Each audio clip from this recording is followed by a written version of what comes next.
All right, welcome everybody to another session of the Rural Power Coalition's Rural Electric Cooperative Co-lab.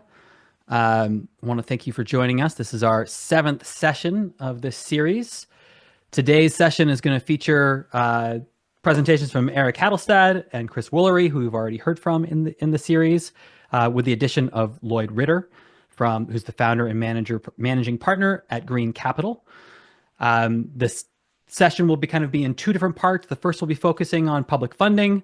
The second will be around engaging policymakers. And then once we'll have a Q&A between those two, and then some time for additional questions at the end. As always, please do add your questions into the chat. If you have any issues with Zoom while you're going on, there's three of us that are able to help with tech. Myself, I'm Tom Llewellyn.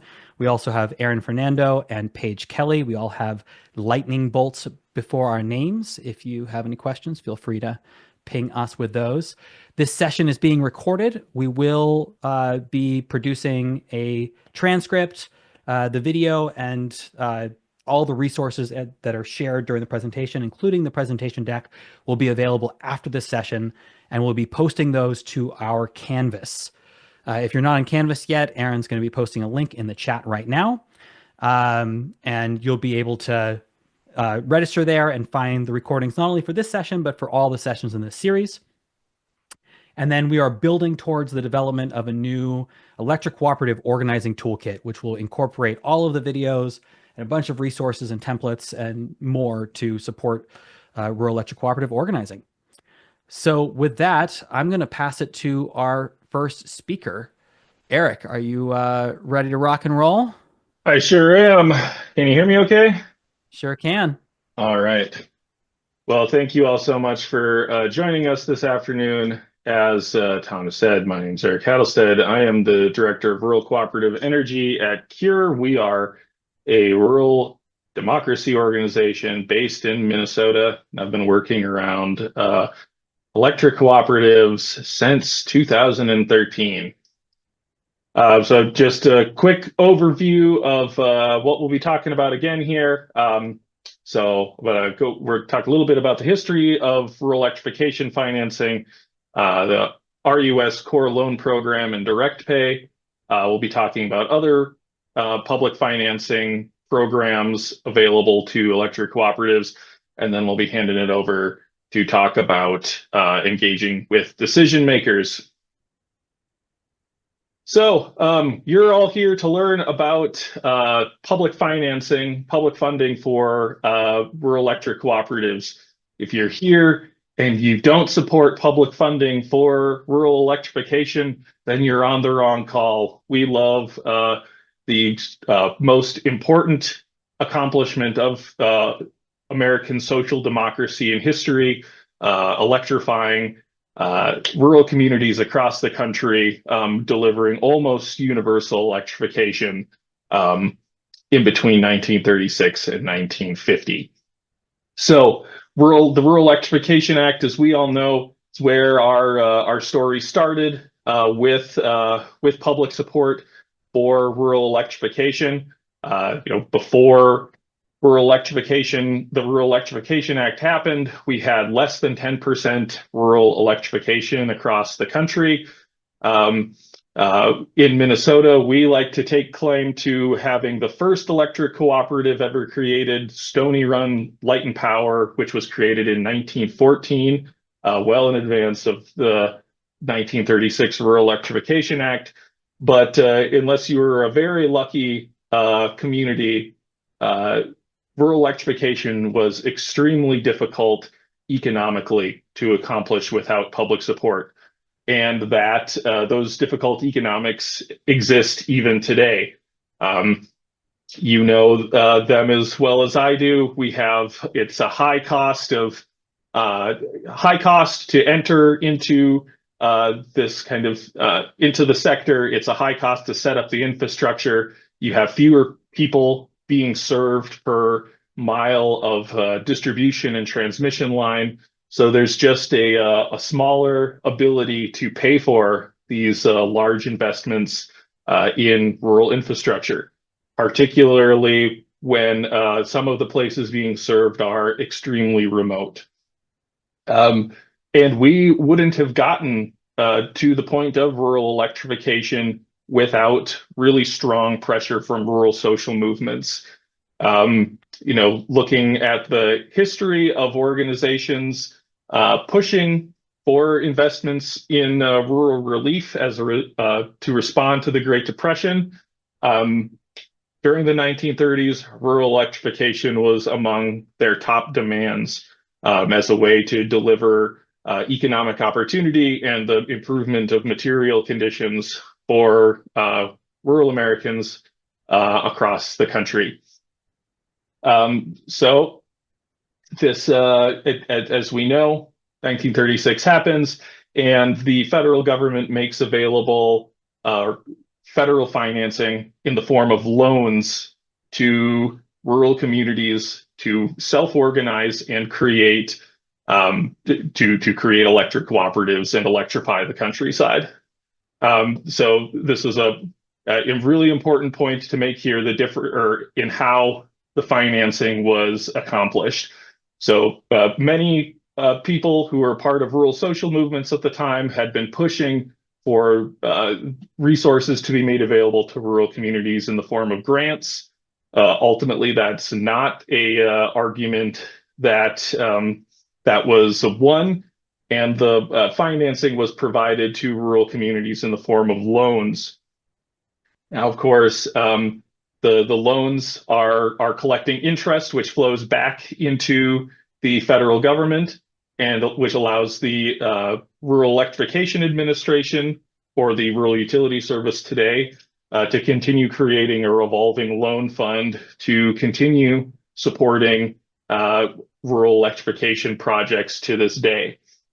However, this is a really important point to get across. Loans require long-term dependable financing or dependable revenue to pay for that debt service. So when we have big conversations about long-term contracts for electric supply, those are oftentimes dictated by the terms of the loans that are making rural electrification possible. So when we know that many people across the country get extremely sensitive when we're talking about the disruption of contracts, and unfortunately, when those contracts are disrupted, that does actively challenge the entire construct of rural electrification and the New Deal. So really important point to drive home here, that the historic decision to make financing available in terms of loans drives some of the decisions that are being made today because of those long-term loan agreements. And then finally, in 1992, the Rural Electrification Administration was merged with other public financing programs for water and telephone and now broadband to create the Rural Utility Service. So the Rural Electrification Administration no longer exists, but the programs that it offered are still a part of the core part of the Rural Utility Service. So the RUS's loan program, as I said, continues to offer loans to, federally guaranteed loans to electric cooperatives and other entities across the country. There's essentially two kinds of loans that the RUS makes for electric infrastructure. One of those is either the loan guarantee program, which can be used for a variety of different projects, anything from maintenance to energy efficiency to renewable energy systems. 100% of those construction costs can be financed, and 100% of that loan can be guaranteed by the federal government. So essentially, that means that if a borrower is to default on that loan, then the liability for that loan is passed back on to the Rural Utility Service. So again, back to that contracts conversation. The RUS cares particularly about those long-term agreements, because that is how the entire system is set up to continue that revolving loan fund so projects can continue to be funded in the future. Rates can differ, or rates change on a daily basis in that core loan program. Just earlier today, the rates are in between 3.8 and 4.7%, depending on the term of the loan. And then there's an additional hardship loan program that is offered by RUS. It is generally not an option taken by many cooperatives because historically the interest rate is kind of a penalty rate, but it is particularly for cooperatives responding to economic distress or a natural disaster. So a couple of other quick options that happened in the IRA. We're not going to spend too much time on this because I know many of you are familiar with the work that this coalition has done around these two programs. So the Inflation Reduction Act passed the New Era and PACE program. Essentially, these are some of the largest direct investments in rural electrification in history. And for the first time, referencing that, debate around loans and grants in the history of the program. This is the first time grants have ever been extended to electric cooperatives in the history of rural electrification as a part of financing new energy projects. So the Empowering Rural America program is not just historic for its size, but also historic for extending grants to the first time to electric cooperatives. Additionally, the Powering Affordable Clean Energy program, not just limited to electric cooperatives, but $1 billion in forgivable loans for rural energy projects. And, this is another great example of how co-ops and rural communities can respond properly when they're properly financed. For both of these programs, we saw overwhelming oversubscription to them. Cooperatives submitted over double in total requests to the New Era program. So, it really goes to show, just like rural communities did in between 1936 and 1950, when the broad swaths of the countryside were electrified very rapidly. If cooperatives and communities are financed correctly, they're ready and willing and eager to set up the systems. Additionally, out of the Inflation Reduction Act, there was another massive change that is going to profoundly impact electric cooperatives, which is direct pay or elective pay of tax credits. So essentially, to briefly describe this, much of the progress that's been made in clean energy development over the last several decades has been made in the form of tax credit incentives to utilities and to developers to set up wind, solar, and other clean energy projects. However, because both electric cooperatives and municipal utilities are nonprofit utilities, meaning they have no ability to write off taxes through tax credit, this means essentially that they don't have the same access to those tax credits and have to work with another entity to usually through a power purchase agreement or some other agreement to access the same incentive that investor-owned utilities or Wall Street-backed developers would have. So finally, cooperatives and municipal utilities are now allowed, after the passage of the IRA, to take advantage of those same tax credits in the form of direct payments from the IRS. So this is an incredibly important part of equity in terms of incentives between public power and privately owned power. So this is, we're just starting to see the additional guidance come out about about direct pay. And of course, anything out of the IRA has a little bit of a questionable future right now. But should this remain in place, this will have a long-term positive impact on clean energy development at cooperatives across the country. So that is it from me. I am now going to turn it over to Chris to continue giving you a quick run through of some other public funding options and programs for rural electric cooperatives and rural energy. Take it away, Chris. Thanks, Eric. How's my sound? Still good? Sounded great. All right. Well, hey, I'm excited to be here. My name's Chris Woolery. I'm the Energy Programs Coordinator for Mountain Association, and we're a community development financial institution. We invest in people and places so that we can build a new economy across Eastern Kentucky. We see energy services as some of the most important forms of technical assistance we can bring to our stakeholders. And so that's why our energy team helps businesses, local governments, and nonprofits across Eastern Kentucky to access solar and energy efficiency to lower their electric bills. And that's also why we facilitate REAP grant applications. So I'm going to jump in to REAP, which is the Rural Energy for America's program. And it's been a bipartisan success story for more than 2 decades.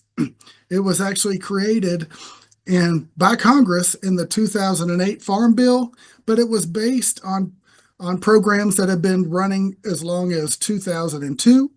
And it is set up to help rural communities in lots of different ways.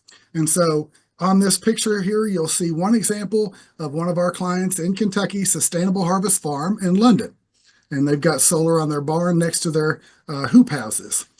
On the next slide, I'll talk a little bit about the basics of the program and give a couple more examples. So to date, across the country, REAP has funded more than 22,000 rural renewable energy and energy efficiency projects. It's open to small businesses, to agricultural producers, and rural electric cooperatives.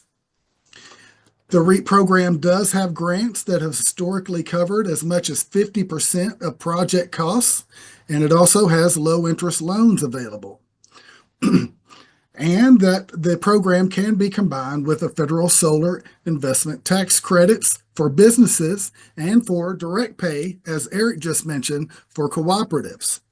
And so I'll just say that since cooperatives have been behind when it comes to accessing federal incentives for these types of investments, they've been behind for decades now. These other programs are critical, even if direct pay continues to be enforced.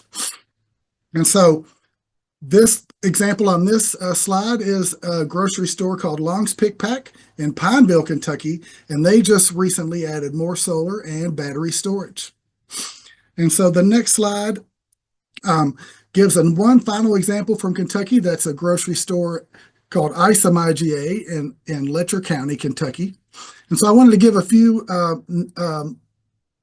state numbers for context for the REAP program. The program, the funding has increased dramatically in our state. In 2023, Eastern Kentucky businesses received over $1 million across 18 REAP grants. And if you count in loan and financing, businesses received almost $5 million in the year ending in August 2023. But the most recent award cycle we saw in November, we saw that Kentucky businesses received $3.3 million in just that one award cycle. And so, yes, REAP is available to cooperatives. And I just wanted to say why I'm talking about farms and grocery stores instead of just the cooperatives. And it's not just because these businesses are so important to our rural communities, but also because solar energy and energy efficiency investments for high users in cooperatives can actually reduce costs for the entire membership. And I'll speak more on that later. And so on the next slide, I'm going to switch gears to the Energy Efficiency and Conservation Loan Program. That's known as ECLIP for short, and it also finances both energy efficiency and conservation projects for all types of customers of rural co-ops. It's designed to help folks save money, to reduce energy, to reduce emissions, and importantly, to help strengthen rural economies through job creation.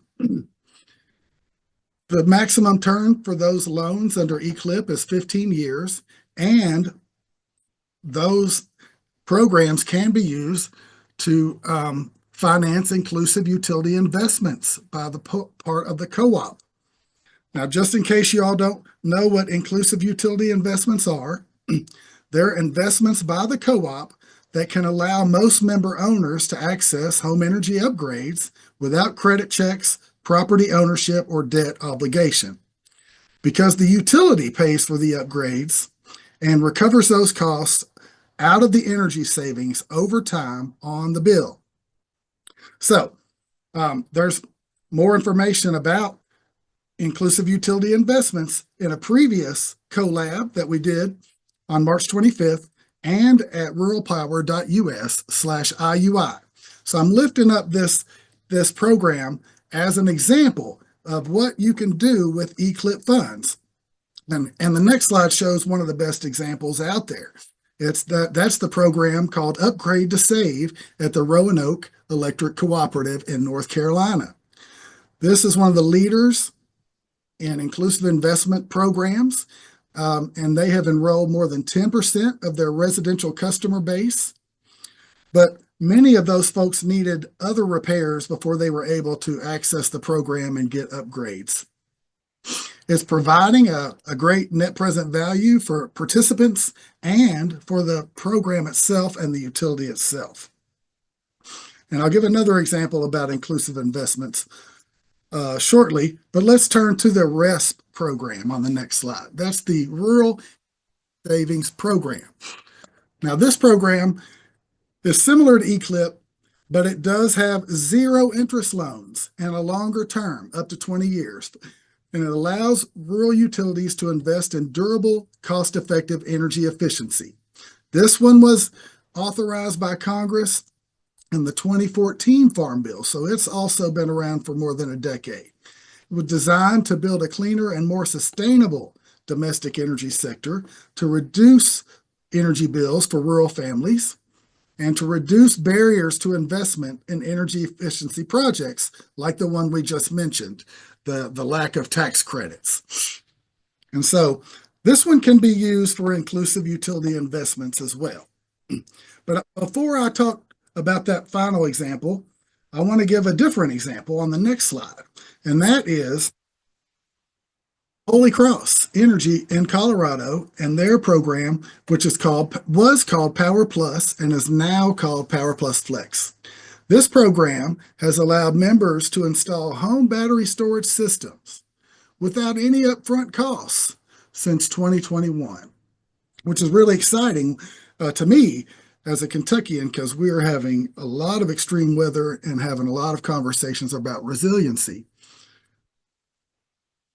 Finally, I have one more example on the next slide for RESP programs, and this is one of my favorite co-op stories of all times.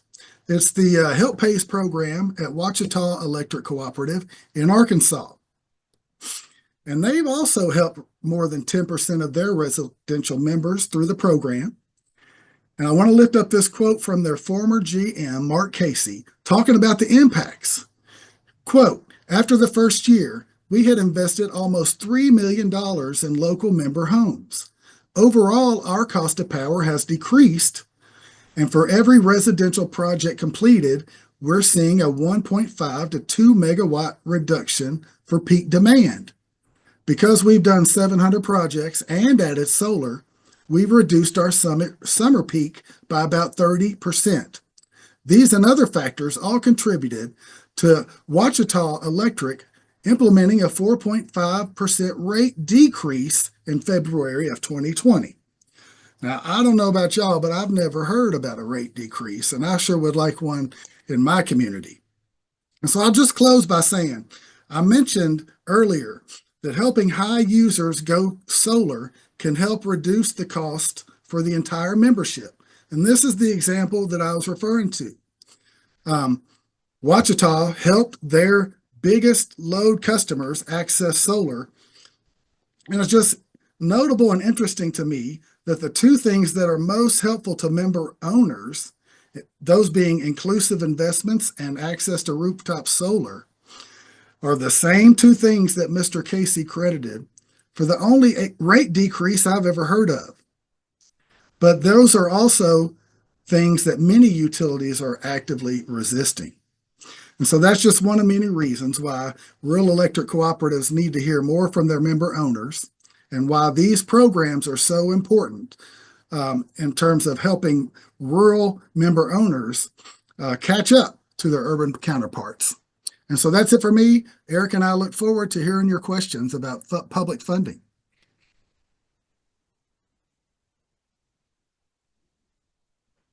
All right, thanks, Chris. And yeah, if anybody has any questions, please do drop them in the chat. I've got a couple questions so far, and Erik, if you want to come back on, I can highlight you as well. You got to turn your camera on first. So the first question that I'm wondering is, what can what can member owners do to encourage or advocate for more public funding for co-ops? And a second part of that question is, how can member owners work with their co-op leadership to identify and apply for available funding sources?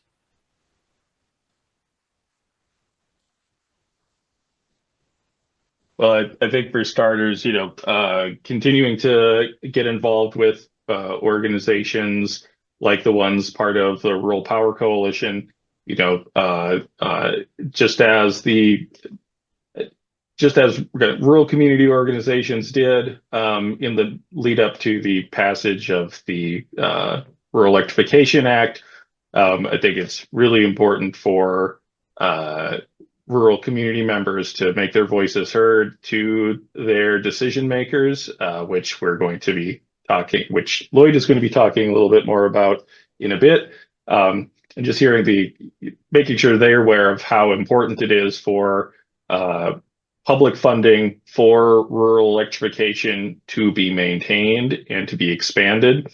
I think we've of course seen the huge opportunity with direct pay, but also we know that the Powering Affordable Clean Energy program and the Empowering Rural America program were incredibly popular with both rural communities and with electric cooperative leaders. So as well as Chris has identified, all of these really important programs that help deploy energy efficiency and other types of important utility upgrades. When rural communities are properly funded, properly resourced, we know that there's a huge appetite to move forward quickly and in a really thoughtful way. So I think just continuing to talk about the importance of public financing with decision makers alongside your favorite rural community organization is something I would recommend. And to boil it down even further, I would just add, just showing up and asking questions can make a huge difference.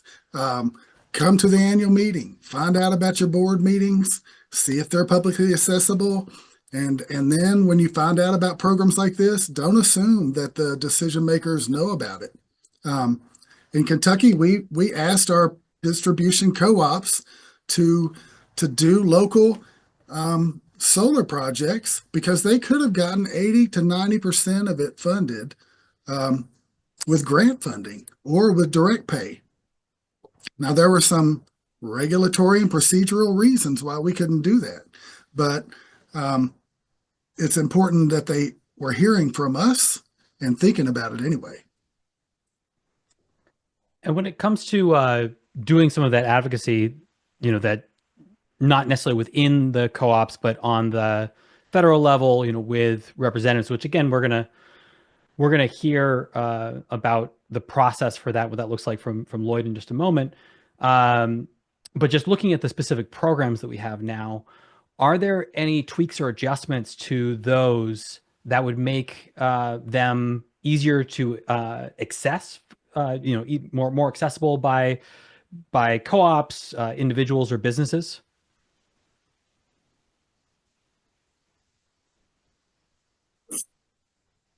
That's a little wonky, but yeah, you could extend the terms for inclusive investments. It's hard to do inclusive investments that create a net cash flow every month with the prices the way that they're skyrocketing. So the way that you can make inclusive investments work is to extend the terms. That would be one small tweak that could make a difference.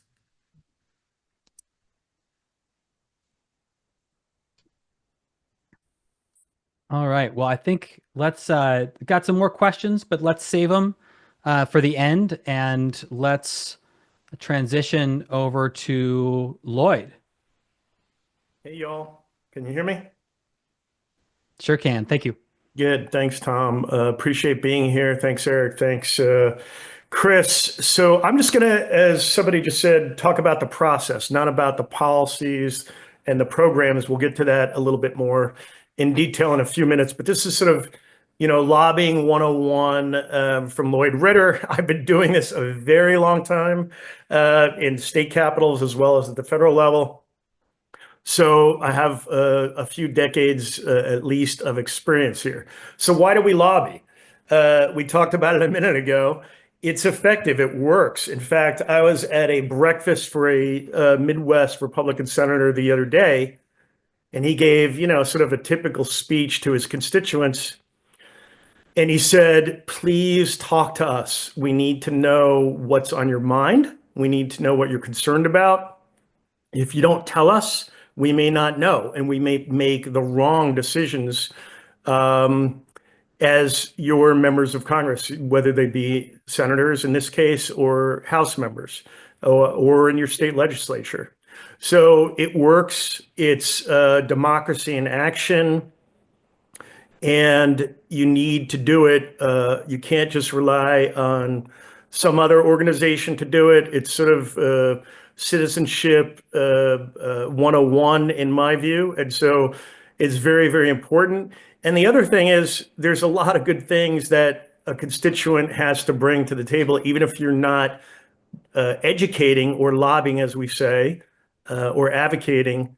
You can do it on your own. You can make policy arguments. You can talk about your business, your co-op, your rural community organization.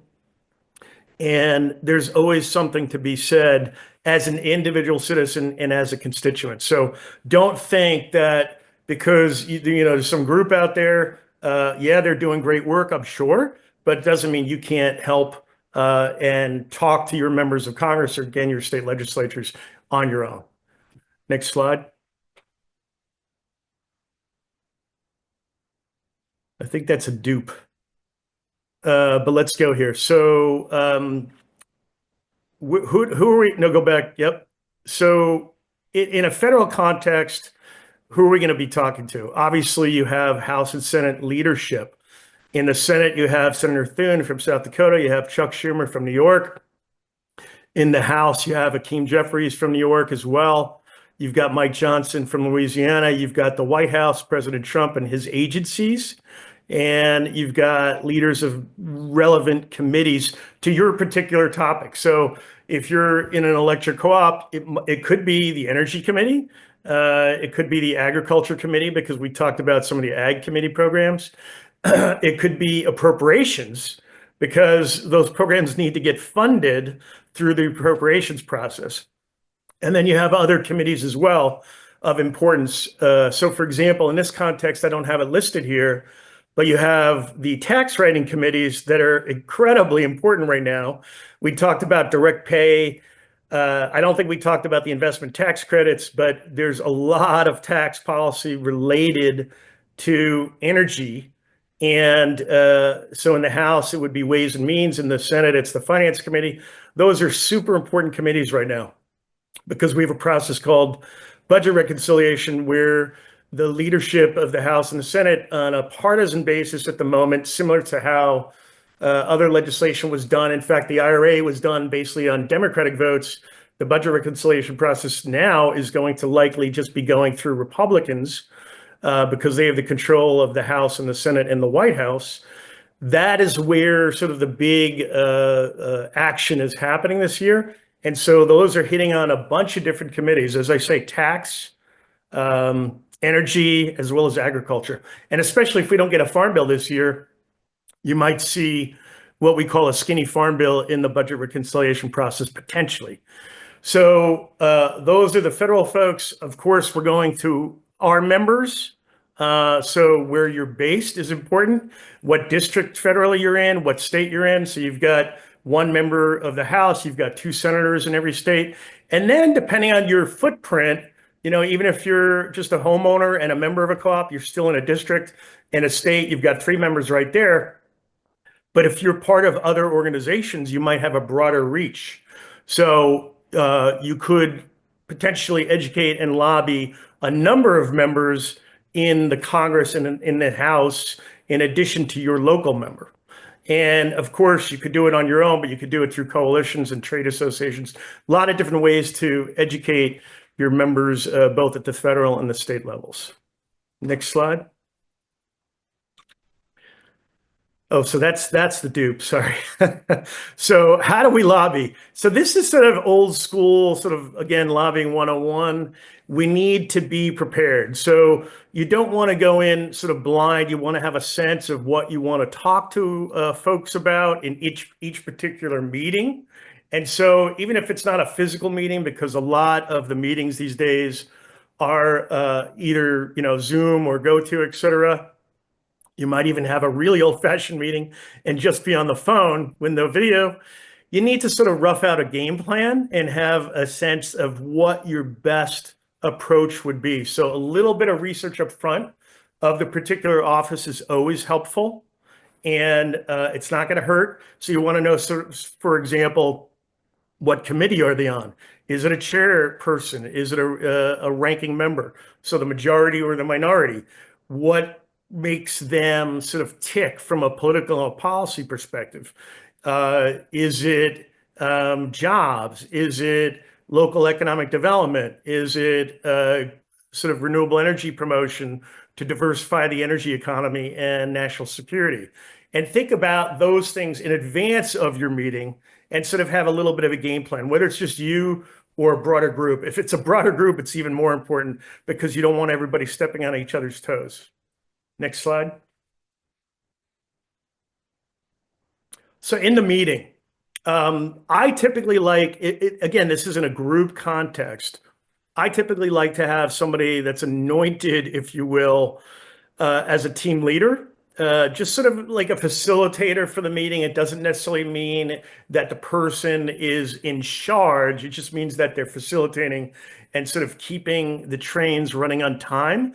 Typically at a federal level, just for example, a House office or a Senate office for that matter is really going to be a 15 to 20-minute meeting typically. So you really have to think through what are your agenda items, what is the most resonant policy ask, because you may have more than one, and maybe you don't bring up every one of those in that particular meeting. Sometimes, by the way, you can get extra time, and that's sort of bonus or gravy.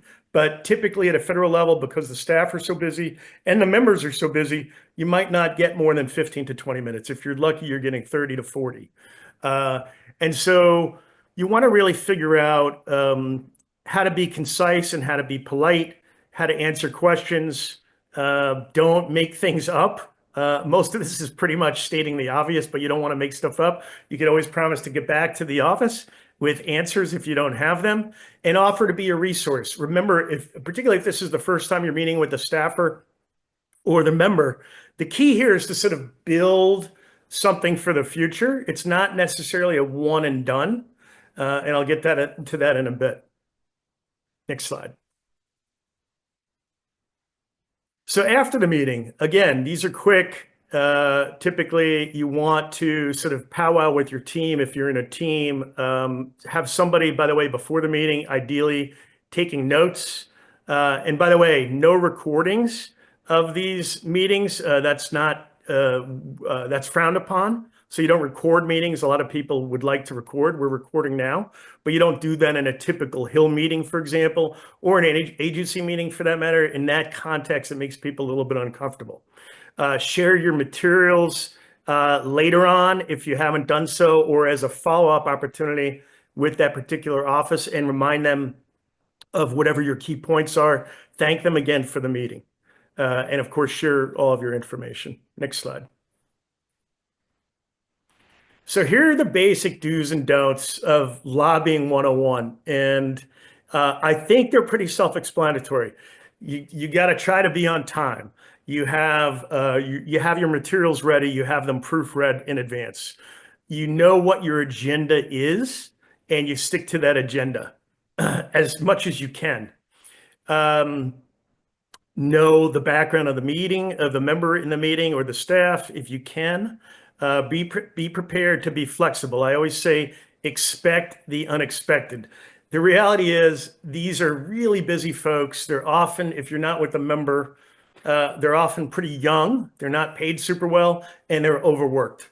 So you really want to be thoughtful, respectful, concise, not let anybody dominate the conversation, give everybody a turn to speak, and provide at a bare minimum name, sort of location, what their affiliation is.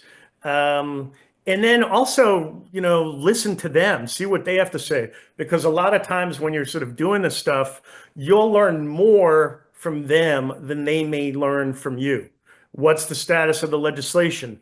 Will they help you? Who else should you talk to? And of course, thank the staff and or the member profusely, do thank you notes, or designate one particular person like the team leader to do a thank you note. Next slide. So the don'ts, again, don't be late to the meeting. If you have to be late more than like say a minute or two, typically what I like to do is have somebody from the team email the office or even call on the way as you're walking through the corridors, for example, of the Capitol. And just keep people apprised, because again, they may have a window, let's say 1:30 to 2 p.m. and at 2 p.m. they have a very tight cutoff for their next meeting. Do not mention political partisan issues such as campaign contributions. That's a no-no. The folks that you're typically are going to be talking to are civil servants. They're not campaign staff. These are federal government bodies and buildings and offices, and as such, they're not campaign offices. In fact, just a little bit of information, when if you're going to want to go do a fundraiser, you don't do it at the congressman's or the congresswoman's office. You have to go off the Hill to do something that's a campaign related event. So be very above board. Don't talk about your party affiliation, your contributions. Just be sticking to sort of facts, and really dig in on the topical area. And don't forget also that some meetings don't go so well. Like, that's just the reality. You don't want to the point of lobbying is not to just talk to your friends, as it were. The point of lobbying and education and advocacy is to convince people of the importance of your topic and bring them on board, either in whole or in part. And so you need to be willing to you want to be firm, but you also want to be open to rejection or skepticism, and then just move forward. And that will happen from time to time. So just take it with a grain of salt. It's like trying to make a new friend, and sometimes you do, and sometimes you don't. And like I said earlier, don't be afraid to admit you don't have the answer and you get back to them. Better to get back to folks with real, legitimate information than to say something that's not accurate or throws people off.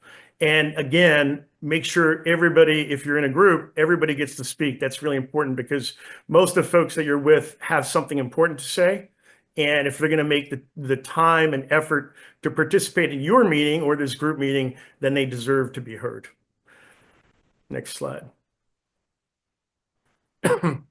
So simply put, stay engaged. Like I said at the outset, the bottom line here is that members, again, at the federal and the state levels, they need to hear from you. If they don't hear from you, you cannot assume that they know what your issues are. And I see this time and time again where you might even do one meeting and then you didn't talk to them for a year or two, and then you say, well, what happened to that? Oh, I forgot. Or in the federal instance, I'll give you one more example. The average staffer lasts maybe 2 years. And so, if you wait a couple of years, you're not even going to talk to the same staff person. You got to start all over again. So it's really important to stay active, stay engaged, participate with coalitions like ours, the RPC or others, trade groups, but also never be afraid to communicate directly to your members. So I'll stop it there. All right. Thanks, Lloyd. I'm going to have some questions for you. And everyone, please, if you have any questions around lobbying, this is your chance. You got Lloyd here. Please drop them in the chat. We've got some time for questions. But I've got a few to start out. And I'm wondering if you can, there's, I think, a lot of legitimate concern, especially within the current political landscape, for organizations with 501c3s balancing what is legal when it comes to doing advocacy and what is not. Especially when there's, the potential for a lot of 501c3s to be threatened by the current executive branch. Can you speak to kind of advice for nonprofits on balancing that? Yeah, I mean, I think the simple answer is trust the staff at the nonprofit to assess that situation. But basically, even nonprofits, and they're all different types of nonprofits, right? They're how they file with the IRS, C3s, C6s, et cetera, et cetera. The bottom line is you still have the legal right, and I would say obligation, to communicate and lobby. And by the way, there's a real definition of lobbying. If you're just educating members about a topic, that may not actually be lobbying. And so there's sort of a couple of different layers to that question, Tom. One is you got to figure out, are you even lobbying, or are you just educating and communicating? That's the first threshold question. Typically, if you're advancing a bill, a specific piece of legislation, that would be considered lobbying. But if you're talking about the importance of sustaining policy certainty for green energy and climate-friendly technologies more broadly, that may not in fact be lobbying. So that's one thing to keep in mind, is you may not in fact be lobbying, but even if you are lobbying, nonprofits do have the legal right to lobby up to certain thresholds depending on their legal filings. And so typically you will have a staffer in the nonprofit that has to track this work and the percentages of time that people are expending upon that. So that's what I would do. I would figure out if you're lobbying first, then if you are, make sure you're talking to the right staffers. Got it. Thank you. And you spoke a fair bit about what to do once you have a meeting scheduled, but not so much about the leading up to that, like how to actually schedule a meeting with a policymaker and engage from the beginning. Well, that is a good question. I guess I skipped over that part. I apologize. I've been, like I said, this is the downside of having done this for so long. I forget about some of the rudimentary stuff maybe, or the basics, but basically what you do is, this is all publicly available information. If you went to the house.gov website, you plug in your zip code, there's a little box in the top of the site there. You plug in your zip code and it'll tell you who your Congress member is. You might need the full digits, not just the 5, potentially, because there could be overlays with different members. And it's similar in state legislatures. You can look up your members online. Not that we have phone books anymore, but they used to be in the phone book.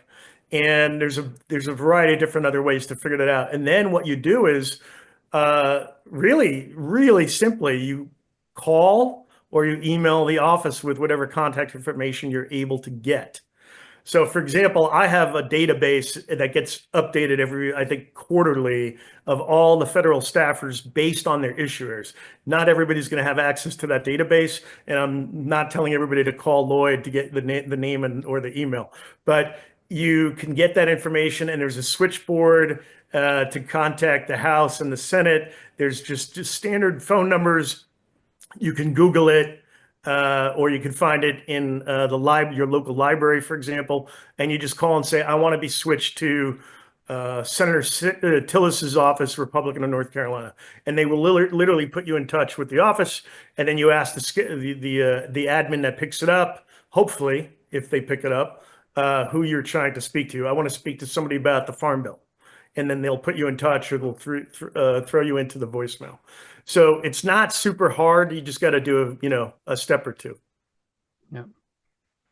Wondering, so when you're just kind of starting to build a relationship with a staffer, let's say, are you more often trying to shift that policymaker's specific position, or is it more about framing an issue as already in alignment with that official's, previously stated goals? Or kind of, can you talk to a little bit about I think it's probably different at different times, but can you speak to the different tactics?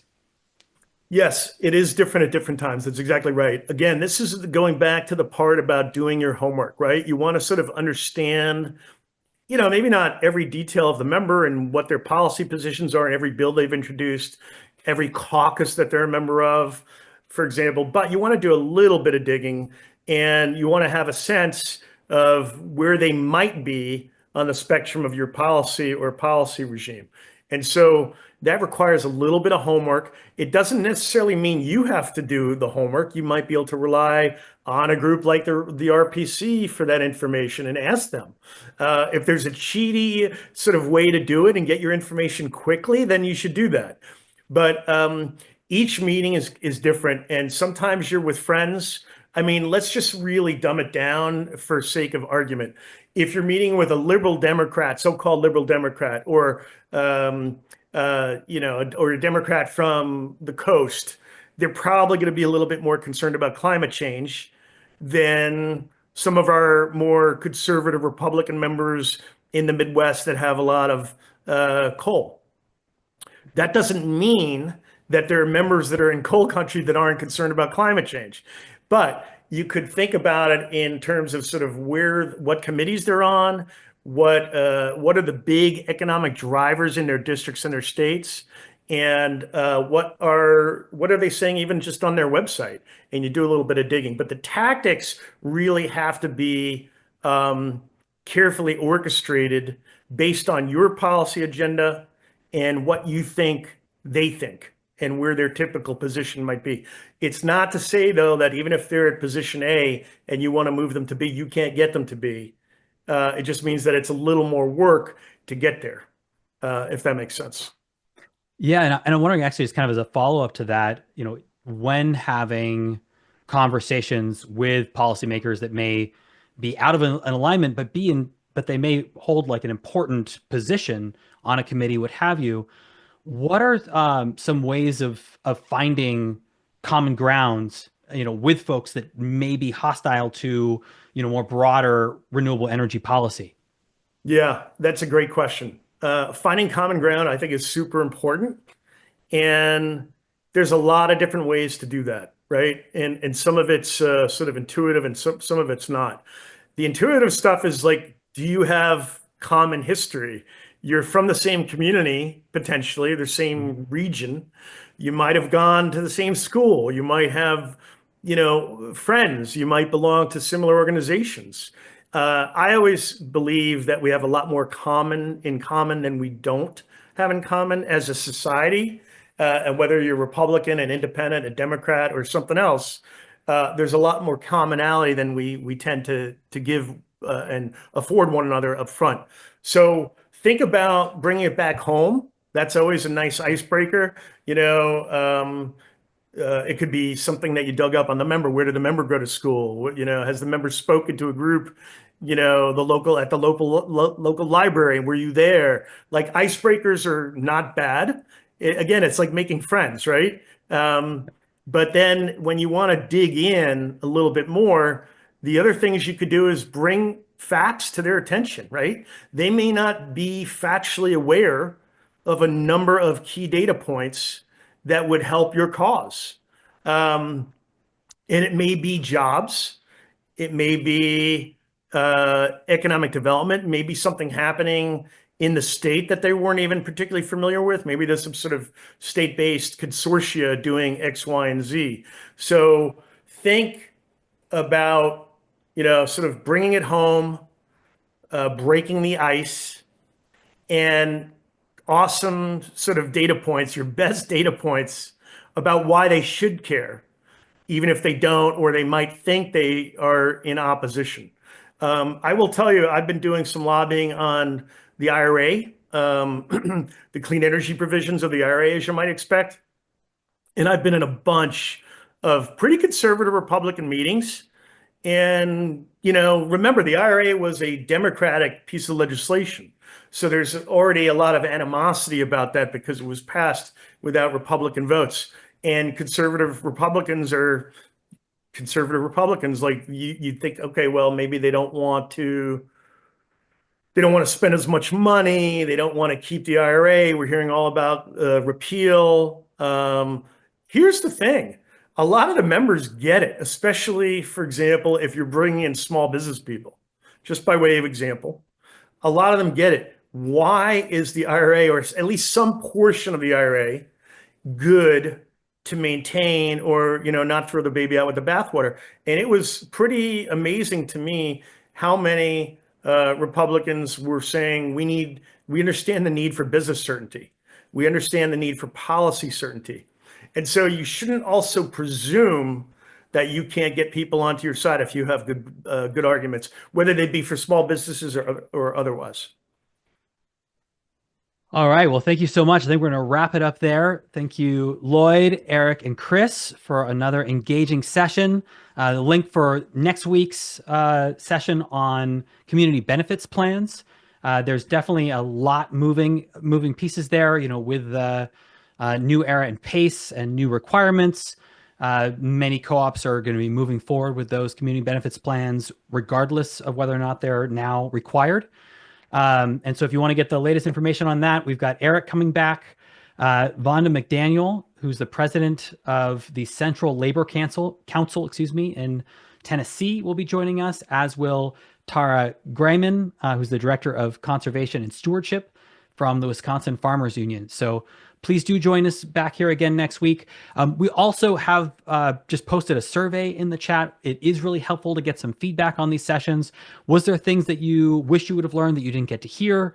Things that you think that we did very well, let us know.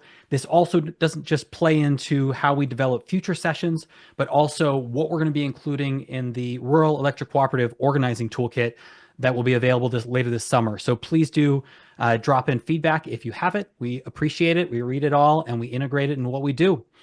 Until next time, please stay up to date with us at the Rural Power Coalition. You can visit our website, ruralpower.us.